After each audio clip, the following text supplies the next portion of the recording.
Hello, this is product attorney Jason Oakes, and this is a podcast with our Wyoming Health Watch audio series. Tonight, I'm very interested in getting information out to all parents out there about incline sleepers. These are fabric-type cribs. You've seen them before. We'll get a picture up on WyomingHealthWatch.com so you know what we're talking about. But these are fabric cribs, if you will, that have been under intense scrutiny of late. However, this information has not been disseminated throughout the United States, and certainly not within my home state of Wyoming like it should be.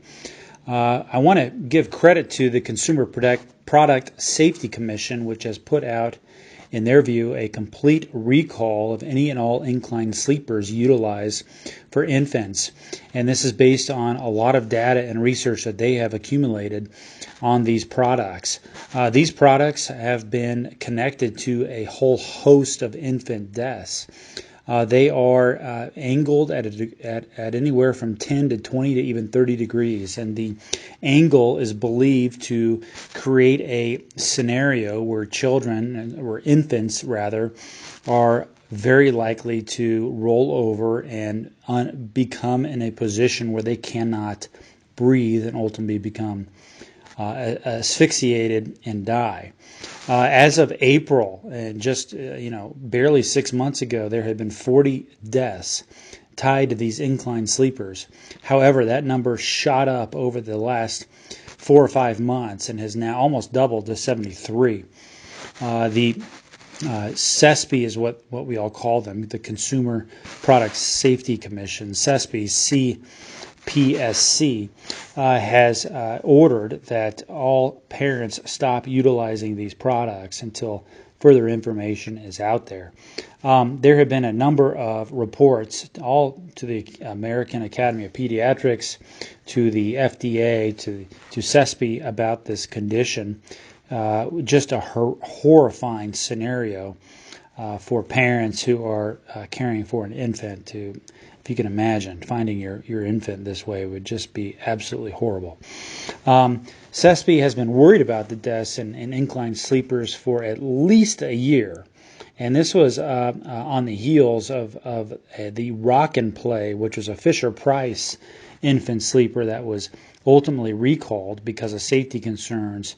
And this followed a release of a study just a couple weeks ago that found the product's design is inherently dangerous and creates this increased risk of the infant rolling over in a position where they cannot breathe. However, there are more than just the Rock and Play on the market. All of them are designed very similarly, and all of them have the same sort of angle, or at least similar to the same type of angle as the Rock and Play, creating this increased risk. The conclusion is not to use these products if you have an infant, for goodness sake. And they're really, here's something to think about. These are products that are extremely easy to maneuver and take wherever you want to go.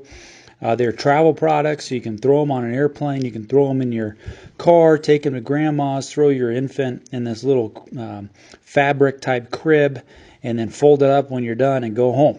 And so they're very user-friendly. However, they are not infant safe, and that's the most important thing that we want to get across. What is of significant concern and something that is of great interest to us, there was a Washington Post investigation that detailed how Fisher-Price had invented the class of this particular class of products without any medical safety testing or any input whatsoever from a pediatrician. You can go online and Google Washington Post, Fisher-Price, medical safety testing, incline cribs or sleepers, and you will see this article. It's a fascinating article and one of tremendous concern. Additionally, last month, a new study just out of the University of Arkansas for Medical Sciences, the researchers there found that babies were especially susceptible, especially was the word they used, susceptible to suffocation in an inclined sleeper, because the products make it easier, again, for the baby to roll in an unsafe face-down position. And once the baby rolls in that position, they can't roll back, and they become asphyxiated. So get this information out to new moms and new dads Get this information out to anyone who may be taking care of young children, babysitters, friends of family who take care of young ones routinely. Let's get the awareness out to everybody in Wyoming and beyond, and make sure that we can do everything we can to prevent, God forbid, another death from happening. Thank you. Please email me. Continue to email me with information that you hear about. We will get information out on our website and our podcasts about this and other items that you send to me. Go to WyomingHealthWatch.com. I look at every single email that comes in through that website, and I take each and every one very seriously. Again, this is Jason Oakes. I appreciate your attention to this matter. I wish you all a very good evening and a good day.